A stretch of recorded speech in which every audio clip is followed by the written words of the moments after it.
Il était une fois dans un village appelé Duru, où de nombreuses créatures et des humains vivaient ensemble.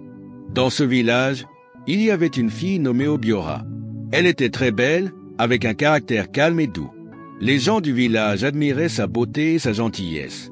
Les hommes du village essayaient souvent de gagner son cœur en disant « Obiora, tu es si jolie, veux-tu m'épouser ?» Mais Obiora n'était pas intéressée. Elle souriait toujours et disait « Merci, mais je ne suis pas prête. » Chaque jour, Obiora allait au marché pour vendre ses produits. Elle avait les meilleurs fruits et des légumes et tout le monde adorait acheter chez elle, mais personne ne savait où vivait Obiora. Elle venait toujours au marché tôt et repartait avant la nuit, gardant sa maison secrète. Les villageois murmuraient « Où va Obiora? Où habite-t-elle ?» Mais Obiora gardait le mystère. Elle était heureuse d'être gentille et serviable, mais ne partageait pas grand-chose sur elle-même. Ainsi, Obiora vivait tranquillement à Duru, admirée de tous, tout en gardant sa vie privée. Les villageois continuaient de se demander qui était cette belle fille qui venait et repartait. Comme une douce brise un jour ensoleillé, un bel homme nommé Ema est arrivé au marché du village de Duru. Il cherchait des fruits et légumes frais et quand il a vu Obiora, il s'est dit « Waouh, c'est la plus belle fille que j'ai jamais vue. » Ema n'arrivait pas à détacher ses yeux d'elle, alors il s'est approché et a dit « Salut, je m'appelle Ema. Et toi ?» Obiora a souri doucement et a répondu « Je suis Obiora, comment puis-je t'aider aujourd'hui ?» Ema était tellement content de lui parler. Il a acheté des fruits et est resté discuter. Ils ont parlé de la météo. Dans le village et au marché, Ema était charmé par la douce voix et le sourire bienveillant d'Obor. Il a commencé à venir au marché tous les jours juste pour la voir. Ils sont devenus amis et Ema avait l'impression qu'il tombait amoureux. Un soir, alors que le marché fermait, Ema a remarqué qu'il commençait à se faire tard. Il a vu Obiora ranger ses affaires et lui a proposé « Laisse-moi te raccompagner chez toi, ce n'est pas sûr de rentrer seul dans le noir. » Obiora a hésité, mais Ema a insisté. Elle a finalement accepté et ils ont commencé à marcher. En marchant, le ciel est devenu plus sombre et l'air s'est rafraîchi. Tout à coup, Ema ressentit quelque chose d'étrange. Une main froide lui toucha le dos. Il se retourna, mais il n'y avait personne. Son cœur s'emballa et il se mit à avoir peur. Il regarda Obiora, qui semblait calme en marchant devant. Obiora ne pouvait pas chasser sa peur, alors il s'arrêta et dit « Obiora, je pense que je devrais faire demi-tour, il commence à faire trop sombre. » Obiora se tourna vers lui et dit doucement « C'est bon, Ema, tu peux rentrer si tu as peur. » Elle lui sourit tendrement.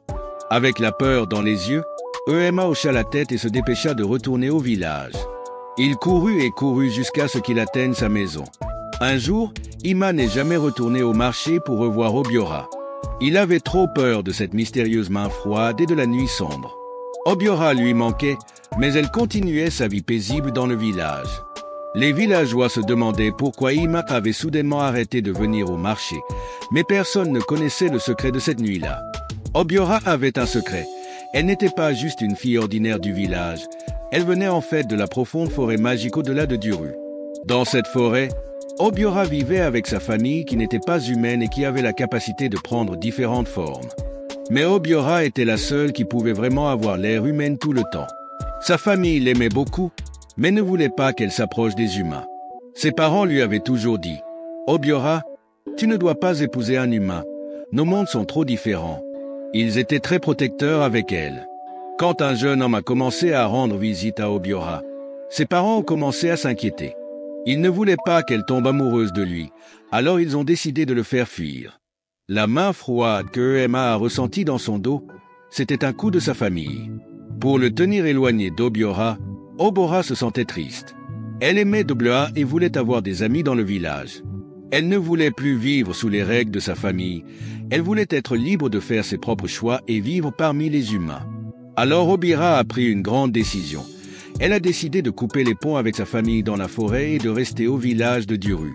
Un jour, elle est allée au fond de la forêt pour dire au revoir à sa famille. Elle leur a dit « Je vous aime, mais je veux vivre ma propre vie. Je veux être libre de faire mes propres choix. » Les parents étaient tristes mais comprenaient son souhait. Ils l'ont averti une dernière fois. « Fais attention, Obiora, le monde extérieur peut être dur. » Le cœur lourd, Obiora a quitté la forêt et s'est installée dans le village pour de bon. Elle espérait trouver le bonheur et peut-être même l'amour parmi les humains. Elle continuait à vendre ses marchandises au marché, gardant son passé secret. Les villageois ne la connaissaient que comme la belle Obiora du marché, sans savoir d'où elle venait vraiment ni le monde magique qu'elle avait quitté. Après avoir laissé sa famille dans la forêt, Obiora ressentait un mélange de liberté et peur. Elle voulait vivre sa propre vie, mais savait que ce ne serait pas facile de s'assurer qu'elle ne serait pas entraînée de nouveau dans le monde de sa famille. Obiora a décidé de visiter le sanctuaire d'Abir. Abir était un esprit puissant connu pour aider ceux qui cherchaient un chemin différent dans la vie. Obéa s'est dirigée vers le sanctuaire et s'est mise à genoux devant l'autel d'Abbé. Elle a parlé d'une voix douce mais déterminée. « Grand Abbé, je souhaite couper tous les liens avec ma famille. Je veux vivre librement dans le village de Duru, loin de leur contrôle. » Abir est apparu. Une lueur douce et écouta la demande d'Obor. L'esprit hocha la tête et dit « Je comprends ton souhait, Obora.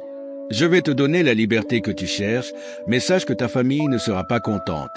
Il pourrait essayer de te maudire pour te ramener. » Ohora, avec un cœur courageux, hocha la tête. « Je comprends, mais je veux quand même le faire. » Abiri leva la main et exauça le vœu d'Obéa d'un geste doux. Le lien entre Obora et sa famille fut rompu, mais fidèle à l'avertissement d'Abir, quand sa famille réalisa qu'ils avaient perdu leur connexion avec Obiora, il devint furieux. Sa mère, en colère et en tristesse, lui lança une malédiction. Elle chuchota au vent. « Puisses-tu ne jamais trouver le bonheur avec un humain, qu'il te laisse toujours dans le désespoir. » Malgré la malédiction, Ahua resta à Duru. Elle continua sa vie dans le village, vendant au marché et interagissant avec les gens.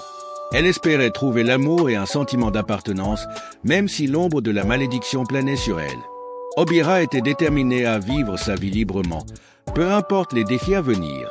Elle gardait sa nature douce et gentille, espérant qu'un jour elle rencontrerait quelqu'un. Un jour, un marchand bien connu nommé Kalo est arrivé au village de Duru. Il parcourait les villages pour vendre de beaux tissus et des vêtements magnifiques.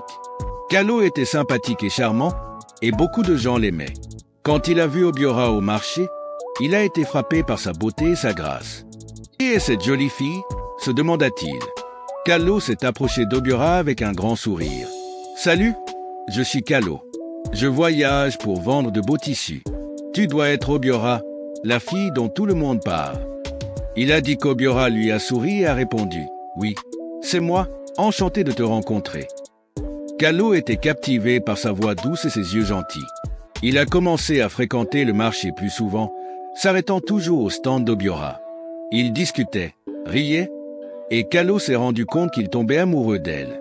Il trouvait qu'Obiora était non seulement belle, mais aussi douce et gentille. Au bout d'un moment, Alu a décidé qu'il voulait épouser Obiora. Tout excité, il lui a dit « Obiora, je t'aime beaucoup, veux-tu m'épouser et venir vivre avec ma famille ?» Obiora, qui avait été prudente en ce qui concerne l'amour à cause de son passé, ressentit une lueur d'espoir. Elle accepta de rencontrer la famille de Kalo. Kalo était content et l'emmena dans son village pour la présenter à ses parents. À leur arrivée, la mère de Kalo regarda Obiora avec un froncement de sourcils.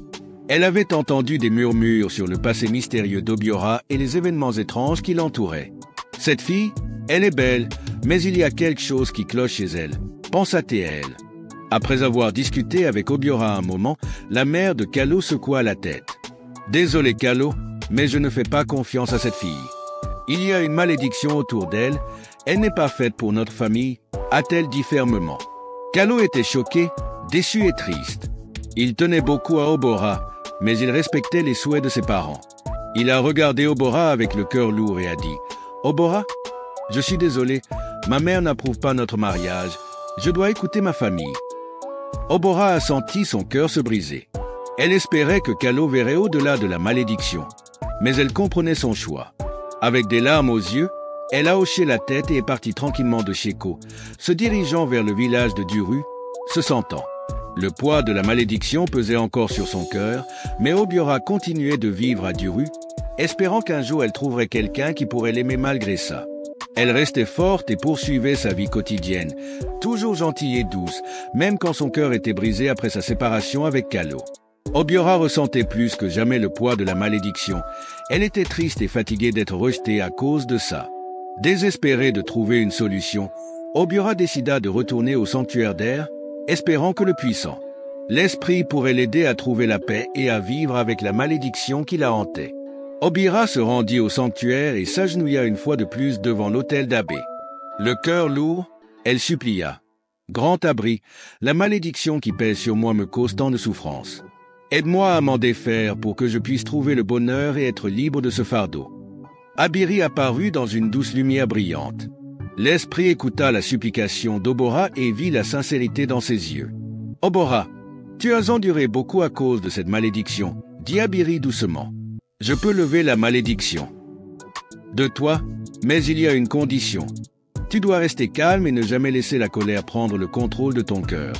Si tu te mets en colère, la malédiction reviendra et elle sera encore plus forte. » Obéa hocha la tête avec empressement, les yeux pleins d'espoir. « Je te promets, Abiri, je resterai calme et garderai mon cœur pur. S'il te plaît, lève la malédiction. » Elle jura. Avec un geste de la main d'Abiri, une douce brise chaleureuse enveloppa Obiora. Elle sentit un poids se lever de ses épaules et la malédiction était partie. Obiora ressentit un nouveau sentiment de liberté et d'espoir. Elle remercia Abiri de tout son cœur et retourna au village de Duru. Déterminée à mener une bonne vie dans le village, Obiora a continué sa routine quotidienne. Elle vendait ses marchandises au marché et saluait tout le monde avec sa gentillesse habituelle. Les villageois admiraient sa beauté et son attitude calme. Ils ne savaient rien de la malédiction ni des épreuves qu'elle avait traversées, mais ils pouvaient voir la personne douce et sereine qu'elle était. Aurora se sentait plus légère, sachant que la malédiction était levée. Elle gardait à l'esprit sa promesse envers Abiri, maîtrisant ses émotions et restant calme dans chaque situation. Elle espérait qu'un jour, elle trouverait quelqu'un qui pourrait l'aimer pour ce qu'elle était, libre des ombres de son passé. Et donc Obé continuait de vivre dans le village de Duru, admiré et respecté par beaucoup, toujours accroché à l'espoir d'un avenir meilleur. Un après-midi chaud, Obora est allée au ruisseau du village pour chercher de l'eau. Assise sur un rocher, elle réfléchissait à sa vie et aux défis qu'elle avait rencontrés. Elle ressentait une profonde tristesse, car elle lui manquait d'avoir quelqu'un avec qui partager sa vie. Alors qu'elle était là, une voix douce s'est fait entendre. « Ça va ?» Ahua leva les yeux et vit une personne bienveillante. Un homme se tenait près de l'eau, avec un sourire chaleureux et des yeux doux. « Je m'appelle Chidubem, » dit-il en s'approchant. « Tu as l'air triste et je voulais m'assurer que ça va. » Obora ressentit une chaleur provenant de sa gentillesse. « Merci, Chidubem. Je suis Obora, » répondit-elle doucement. Ils ont parlé un moment et Obora se mit à s'ouvrir à lui. Chidubem l'écoutait avec attention et la réconfortait, la mettant à l'aise. Au fil des jours, Chidubem et Obora se retrouvaient souvent près du ruisseau. Ils discutaient et riaient, et Obora sentait un lien se créer entre eux. Entre eux, Chidubem était gentil et compréhensif, et il ne fouillait pas dans son passé. Il profitait juste de sa compagnie et lui faisait sentir qu'elle avait de la valeur. Un jour, elle a dit à Obiora, « Je tiens à toi, Obiora. Tu es une personne merveilleuse et je veux être avec toi. » Obiora a été surpris. Elle ressentait un mélange d'émotions, de l'espoir, de la peur et un peu de bonheur. Elle a hésité, se remémorant la malédiction et ses anciennes déceptions amoureuses, mais la sincérité de Chidubem a touché son cœur. Finalement, Obiora a dit « Moi aussi, je t'aime, Chidubem, mais j'ai traversé beaucoup de choses. Es-tu sûr de vouloir être avec moi ?» Chidubem hocha la tête avec un sourire. « Je suis sûr, Obiora, construisons notre vie ensemble. » Et c'est comme ça qu'ils se sont rapprochés. Chidubem traitait Obiora avec respect et attention, et elle a commencé à s'attacher à lui. Ils passaient du temps ensemble et leur lien s'est approfondi. Il n'a pas fallu longtemps avant que Chidubem proposa Obiora. Il voulait en faire sa femme et partager une vie heureuse avec elle. Avec de la joie. Dans le cœur, Obiora a accepté sa proposition. Ils ont commencé à planifier leur mariage, rêvant d'un avenir ensemble rempli d'amour et de bonheur. Après longtemps, Obiora ressentait enfin un vrai sentiment d'espoir. Elle croyait qu'avec Chidubem, elle pourrait enfin trouver la paix et l'amour qu'elle avait toujours cherché. Le village était en émoi pour le mariage à venir et Obiora avait un petit frisson de bonheur, espérant que ce serait le début d'un joli nouveau chapitre de sa vie. Le jour du mariage d'Obiora et Chub est arrivé et le village de Duru était débordant d'excitation. Tout le monde s'était rassemblé sur la place du village, décoré de fleurs colorées et de bannières éclatantes. Ils ont dansé, chanté et célébré, contents de voir Obiora et Chidubem ensemble. L'air était rempli de joie et de rire pendant qu'ils échangeaient leurs vœux sous le soleil chaud. Obiora était radieuse dans sa belle robe et Chidubem n'arrêtait pas de sourire. Ils ont promis de s'aimer et de se chérir, entourés des acclamations et des bénédictions des villageois. C'était une journée parfaite et tout le monde ressentait l'amour et le bonheur dans l'air. Quand la nuit est tombée, le couple s'est retiré dans leur nouveau chez-soi, prêt à commencer leur vie ensemble. Mais alors qu'ils se préparaient à se reposer, quelque chose d'étrange se produisit. Obiora commença à se sentir mal à l'aise. Son corps semblait différent et un frisson glacé parcourut son échine. Elle regarda Chidubem, inquiète. Soudain, le corps d'Obéa commença à changer. Ses jambes se fusionnèrent, sa peau devint écailleuse et avant qu'il ne s'en rende compte, elle se transforma en un énorme python. Les yeux de Chub s'élargirent de choc et de terreur. Il n'arrivait pas à croire ce qu'il voyait. Obiora, maintenant un énorme serpent, le regarda avec des yeux tristes, submergé par la peur. Chidubem cria et s'enfuit. Il est arrivé dans le village en criant à l'aide. Les villageois, entendant ses appels, se sont rapidement rassemblés autour de chez eux. Ils ont vu Chidubem, pâle et tremblant, pointant vers la maison. Les villageois se sont approchés prudemment et là, sortant de la porte, se trouvait un énorme python. Ils ont poussé des soupirs d'effroi et ont reculé, murmurant de peur et de confusion. Ils n'avaient jamais vu quelque chose comme ça. Certains des anciens ont chuchoté. C'est la malédiction dont on a entendu parler. Le mariage de Joy s'était transformé en une nuit de peur et de confusion. Les villageois ne savaient pas quoi faire, ils avaient peur du grand serpent, mais ils se souvenaient aussi du gentil Obiora. La place du village, qui avait été remplie de rires et de musique quelques heures plus tôt, était maintenant silencieuse. Tout le monde regardait avec incrédulité. Les anciens du village décidèrent de consulter l'oracle, espérant trouver des réponses et une solution à cet événement choquant. Le village était dans un état de choc et de confusion après les événements inattendus de la nuit du mariage. Les anciens se réunirent rapidement et décidèrent de faire appel à. Les villageois, espérant comprendre ce qui s'était passé, se sont rassemblés sur la place du village, chuchotant et se demandant ce qu'il était advenu d'Obiora et du python géant qu'elle était devenue. L'oracle est arrivé, une figure sage qui avait guidé le village à travers de nombreux mystères. Les anciens et les villageois se tenaient en cercle, attendant des réponses. L'oracle s'est avancé et a demandé à Obiora de se présenter. Le python géant a. Dans le cœur, Obiora a accepté sa proposition. Ils ont commencé à planifier leur mariage, rêvant d'un avenir ensemble rempli d'amour et de bonheur. Après longtemps, Obiora ressentait enfin un vrai sentiment d'espoir. Elle croyait qu'avec Chidubem, elle pourrait enfin trouver la paix et l'amour qu'elle avait toujours cherché. Le village était en émoi pour le mariage à venir et Obiora avait un petit frisson de bonheur, espérant que ce serait le début d'un joli nouveau chapitre de sa vie. Le jour du mariage d'Obiora et Chub est arrivé et le village de Duru était débordant d'excitation. Tout le monde s'était rassemblé sur la place du village, décoré de fleurs colorées et de bannières éclatantes. Ils ont dansé, chanté et célébré, contents de voir Obiora et Chidubem ensemble.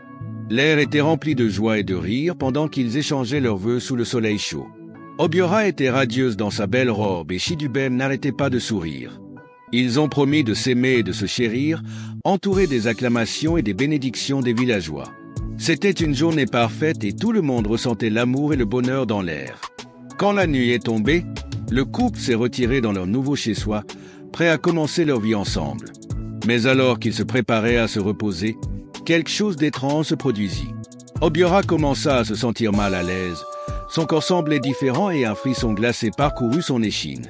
Elle regarda Chidubem, inquiète. Soudain, le corps d'Obéa commença à changer. Ses jambes se fusionnèrent, sa peau devint écailleuse et avant qu'il ne s'en rende compte, elle se transforma en un énorme python. Les yeux de Chub s'élargirent de choc et de terreur. Il n'arrivait pas à croire ce qu'il voyait. Obiora, maintenant un énorme serpent, le regarda avec des yeux tristes, submergé par la peur. Chidubem cria et s'enfuit. Il est arrivé dans le village en criant à l'aide. Les villageois, entendant ses appels, se sont rapidement rassemblés autour de chez eux. Ils ont vu Chidubem, pâle et tremblant, pointant vers la maison. Les villageois se sont approchés prudemment et là, sortant de la porte, se trouvait un énorme python. Ils ont poussé des soupirs d'effroi et ont reculé, murmurant de peur et de confusion. Ils n'avaient jamais vu quelque chose comme ça. Certains des anciens ont chuchoté. C'est la malédiction dont on a entendu parler. Le mariage de Joy s'était transformé en une nuit de peur et de confusion. Les villageois ne savaient pas quoi faire, ils avaient peur du grand serpent, mais ils se souvenaient aussi du gentil Obiora. La place du village, qui avait été remplie de rires et de musique quelques heures plus tôt, était maintenant silencieuse. Tout le monde regardait avec incrédulité. Les anciens du village décidèrent de consulter l'oracle, espérant trouver des réponses et une solution à cet événement choquant. Le village était dans un état de choc et de confusion après les événements inattendus de la nuit du mariage. Les anciens se réunirent rapidement et décidèrent de faire appel à. Les villageois, espérant comprendre ce qui s'était passé, se sont rassemblés sur la place du village, chuchotant et se demandant ce qu'il était advenu d'Obiora et du python géant qu'elle était devenue. L'oracle est arrivé, une figure sage qui avait guidé le village à travers de nombreux mystères. Les anciens et les villageois se tenaient en cercle, attendant des réponses. L'oracle s'est avancé et a demandé à Obiora de se présenter. Le python géant a lentement glissé vers le centre et avec un profond soupir, Obiora a pris la parole, sa voix pleine de chagrin. « Je suis Obiora » a-t-elle commencé. « Je viens d'une famille qui vit dans la forêt. Je suis le seul à pouvoir prendre forme humaine. Mes parents ne voulaient jamais que je me marie avec un humain parce qu'ils avaient peur que ça nous attire des ennuis. Ils ont essayé de faire fuir tous ceux qui s'approchaient de moi, mais je voulais une vie normale, trouver l'amour et le bonheur comme tout le monde. Alors j'ai coupé les ponts avec ma famille, mais ils m'ont maudit en disant que je ne trouverais jamais le vrai bonheur avec un humain. Les villageois ont écouté, leur peur se transformant en sympathie. Ils avaient toujours connu Obiora comme une personne douce et gentille. Les anciens regardaient l'oracle qui hocha la tête solennellement, reconnaissant la vérité dans les paroles d'Obor. Puis l'oracle se tourna vers Shidubem. « Shidubem, as-tu quelque chose à dire » demandèrent-ils doucement mais fermement. Shidubem, encore secoué et honteux, s'avança. Il hésita, mais sous le regard posé de l'oracle, il finit par parler. « Oui, j'ai quelque chose à avouer, dit-il, la voix tremblante. J'étais attiré par Obiora à cause de sa beauté et de sa gentillesse, mais j'avais aussi d'autres intentions. Je pensais pouvoir l'utiliser pour gagner de la richesse et du pouvoir.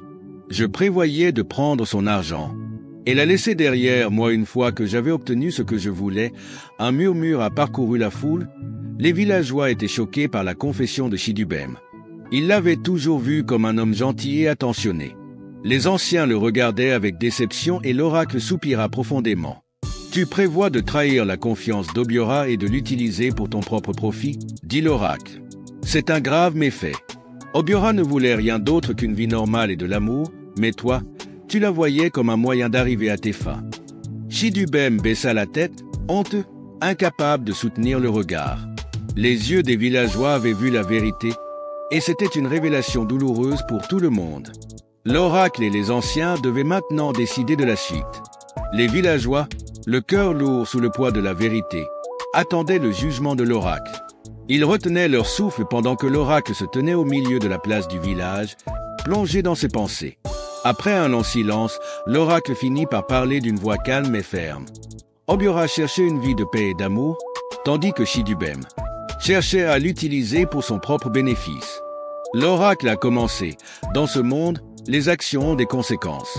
Shidubem, tu ne peux pas échapper à la responsabilité de tes intentions et de tes actes. L'oracle s'est tourné vers Shidubem qui tremblait.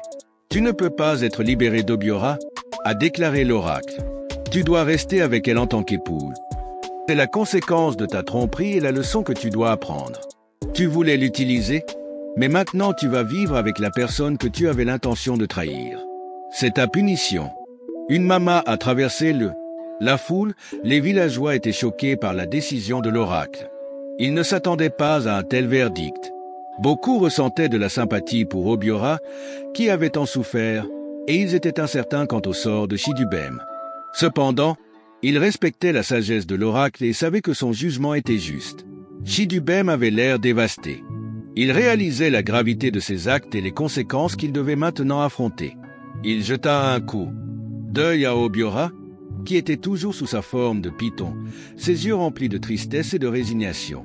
Shidubem savait qu'il n'avait plus d'option. pas le choix que d'accepter la décision de l'oracle. L'oracle leva la main pour faire taire les murmures. Cette union doit maintenant servir de rappel sur l'importance de l'honnêteté, du respect et des véritables intentions. Chidubem et Obiora quitteront ensemble le village de Duru. Ils devront faire face aux défis à venir en essayant de trouver un nouveau chemin, peu importe où cela les mènera. Les villageois hochèrent la tête, comprenant le poids des mots de l'oracle. Ils savaient que la punition de Shem n'était pas seulement pour lui, mais comme une leçon pour tout le monde sur les conséquences de la tromperie. Et la valeur du vrai amour avec le verdict de l'oracle, la réunion s'est terminée sur une note solennelle. Les villageois ont commencé à se disperser, chuchotant entre eux sur les événements de la journée. Chidubem et Obiora, unis par la foi et le décret de l'oracle, se préparaient à quitter le village. Le chemin à venir était difficile et incertain, mais ils savaient qu'ils devaient l'affronter ensemble.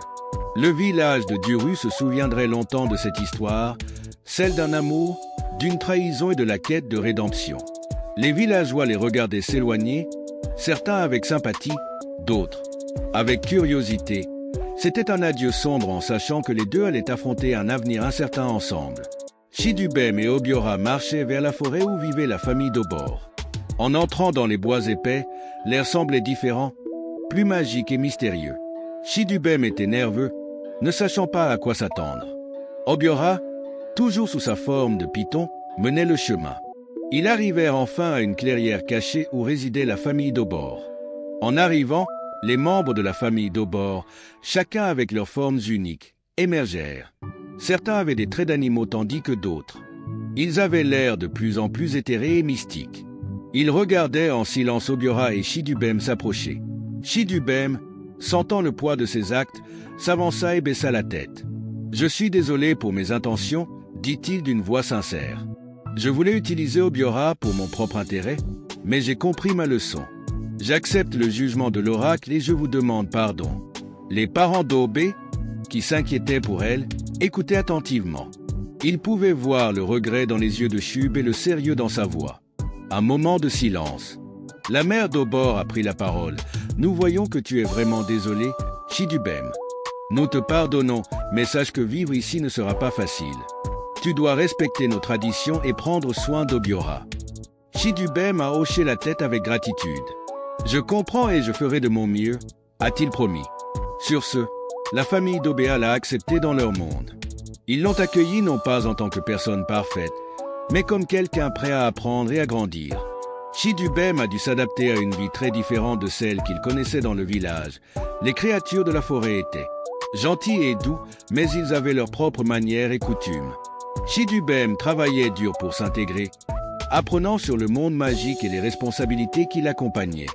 Obora, maintenant libre d'être elle-même, restait parfois sous sa forme humaine, tandis qu'à d'autres moments, elle était un python ou une autre forme complètement différente. Chidubem a fini par comprendre et accepter toutes ces formes.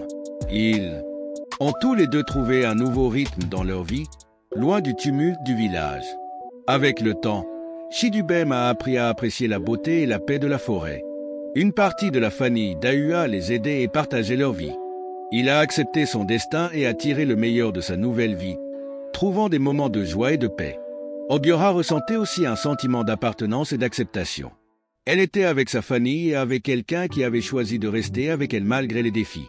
Ensemble, ils ont trouvé un nouveau type de bonheur, différent de ce qu'ils avaient imaginé, mais épanouissant à sa manière. Ils ont appris que l'amour et l'acceptation pouvaient prendre différentes formes, et ils ont embrassé la vie qu'ils avaient trouvée. Contentement dans leur nouvelle maison dans la forêt magique. J'espère que tu as aimé l'histoire.